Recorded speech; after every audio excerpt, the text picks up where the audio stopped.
You've started over before, more than once. You know exactly what it feels like. The clean slate, the new energy, the version of you that's finally going to be different this time. The new journal, the updated routine, the Monday that's going to be the one. And you mean it. Every time you mean it, you.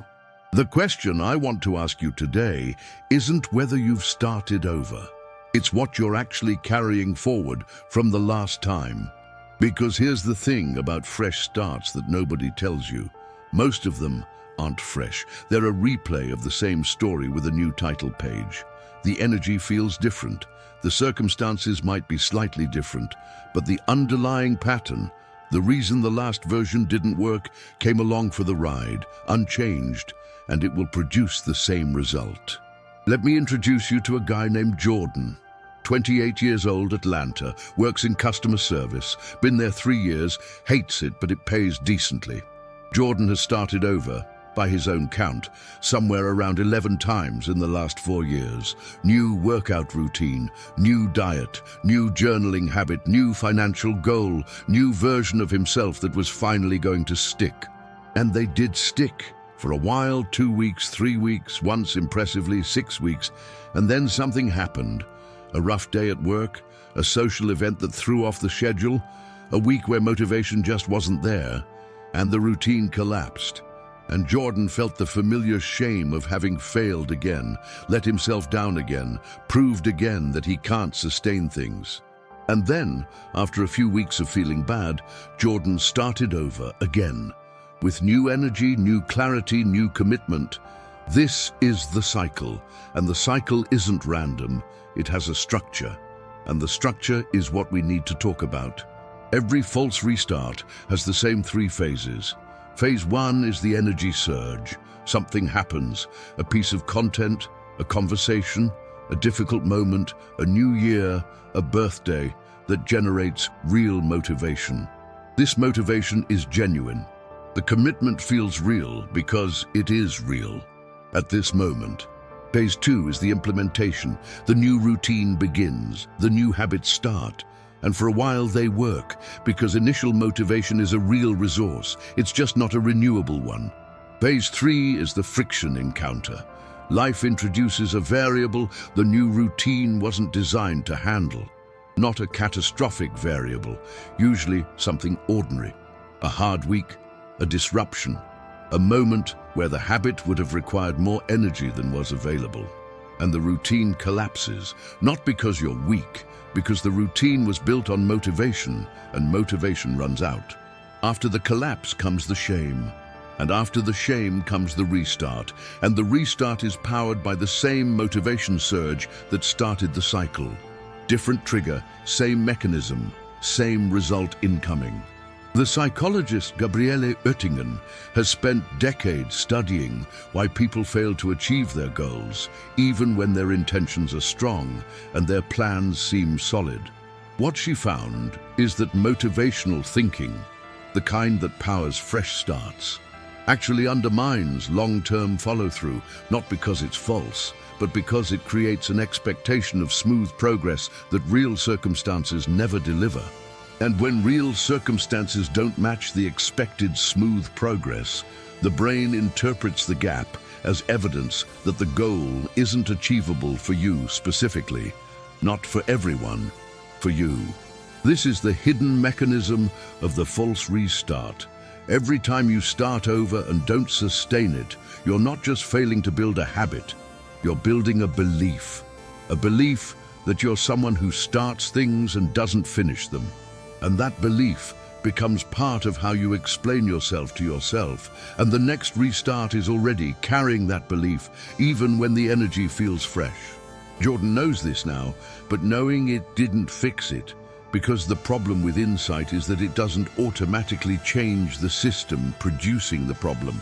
You can understand exactly why the cycle keeps happening and still be in the cycle. Understanding is necessary. It's not sufficient. What actually breaks the cycle isn't a better fresh start. It's a different relationship with friction. Here's what that means in practice. Every habit has a breaking point, a specific type of situation where it's most likely to collapse. For Jordan, The breaking point was rough days at work. When he came home emotionally depleted, the habit required energy he didn't have, and the habit lost every time. The question that changes everything isn't, how do I stay motivated longer? It's, what does my habit look like on the day when I have nothing left? Because the days when you have full energy aren't the test. The days when you have almost nothing are the test. And if your habit doesn't have a version for those days, a minimum viable version that preserves the chain even when you can't do the full thing, the chain will break when those days arrive. And those days always arrive. Jordan's workout routine collapsed every time a hard week hit, because his routine was 1 hour at the gym after work. 1 hour at the gym after a brutal day at work, when you're emotionally empty, felt impossible. So he'd skip once, and once broke the chain, and the chain broke the routine. What he built instead, after learning this the hard way several times, was a minimum viable version for hard days. On normal days, full routine, 1 hour, gym. On hard days, 10 minutes, at home, no equipment required, 10 minutes. Just enough to preserve the identity of someone who shows up even when it's hard. The habit didn't need to be perfect on hard days. It needed to exist. That's the structural change, not more willpower. A system designed for friction, not for ideal conditions. Before I continue, I want to share what I built for exactly this. The Untamed Mind protocol is 3 tools that work together to address the cycle you've been in. The guide maps the 4 sabotage patterns your mind uses to keep you stuck in restarts. You've already seen 2 of them in Jordan's story. The daily performance panel is where you build the system that survives friction. Daily intention, 3 priorities, a focus timer, a habit tracker, and a nightly reflection that closes the loop instead of leaving it open. And the reprogramming audio works at the layer where knowledge doesn't reach. The automatic subconscious layer where your habits about your habits actually live. Listen in the first 20 minutes of your day. 3 tools, 1 system, link in the description. The problem isn't recognizing the pattern. It's what you do in the moment after recognition. Here's the last thing I want to give you. The thing that actually changes the relationship between you and friction isn't a technique. It's an identity question. When you fail at the routine, when the chain breaks, what story do you tell yourself? Most people tell the story of the failure. I failed again. I can't sustain things. Jordan told that story 11 times, and 11 times it set up the next collapse. The story that changes the pattern is different.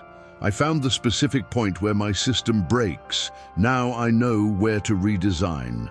Not failure as verdict, failure as data. Information about where the current design doesn't work for your actual life, not for the idealized version of your life that the fresh start imagined. Fresh starts, imagine a version of you who isn't tired, isn't disrupted, isn't human. The system that actually works is designed for the version of you who is all of those things. Jordan hasn't started over in 7 months. He's been in the same system for 7 months, not because the system is perfect, because it's designed for the days when he has nothing, and on those days, he does 10 minutes, and the chain holds, and the identity holds, and the next day he has something to build from. Drop 1 word in the comments. What's the habit you've restarted the most times? Just 1 word. I read every one. The Untamed Mind protocol is in the description if you want the full system. And if this channel is giving you something real, subscribe. What we build here isn't motivation. It's a system for the days when motivation doesn't show up. Jordan hasn't felt like working out in the last 7 months, more times than he can count. He did it anyway. Not because he was strong, because 10 minutes was always possible, and possible is enough.